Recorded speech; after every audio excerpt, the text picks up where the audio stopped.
આજ તો મારે હવારમાં પકડવો પડ્યો પાવડો. આજે તો એક મહિને આઈટીઆઈ રજા રાખી હતી ને એમાંય બાપાએ પકડાઈ દીધો પાવડો. આજ રજા છે એટલે ફાઇનલ આપણો મેળ આવી જવાનો છે આજ ઘેરે. એમાંય તે પેલું નાખું મળ્યું ને તાજ પાટિયું ફૂટી ગયો. હવે બાપા ખીજાવાના ફાઇનલ છે આજ.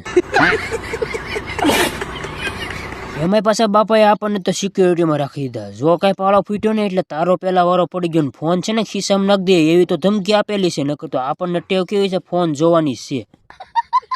એમાં તો પાછું પાણી એકવાયું હાલે ભાઈ. તમને ખબર હોય પેલું પાણી હોય ને એટલે પાણી એકવાયું ચાલે ને પછી તો બાપાએ કીધું નાખ આડો ઠાવર બાંધ તો પાણી એકવાયું ન હાલે.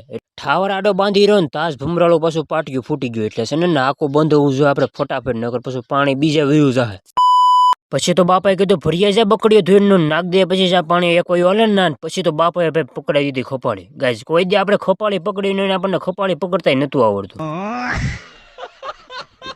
એ બધું છે ને આઈટીઆઈ રજા આવે ને એટલે શું. નકર તો આપણને ખબર હોત ને તો આપણે આઈટીઆઈ ની રૂમમાં એને ભાઈ ટેસ્ટથી બેઠા હોત ને 5 ઉપર પંખો કરીને નીરેચે ભણતા ન હોત.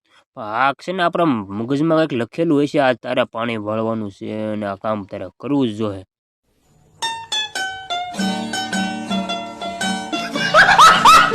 ખબર નહીં હવે આ પાટિયા કારા પી રે તો કંઈક જાય ને પછી જો માઇન કરીને એક પાટિયું પીએ થયું ને એમાંય પાછું આપણે સમુદ્ર જેવો દરિયો ફેર્યો પાણીનો.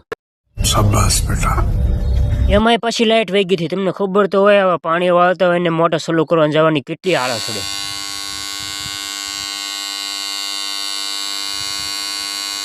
મોટર ચાલુ કરીને ઘરે પગન તો આજ મારા પપ્પાએ બધું પાણી પી દીધું. હવે માઇન કરીને પી રહ્યું ને હવે માઇન ગેમ રમાય. મારા પપ્પા કહેતા છે જ્યાં જોવાના નકરા ખાડા જ પડી દીધા પાણીને.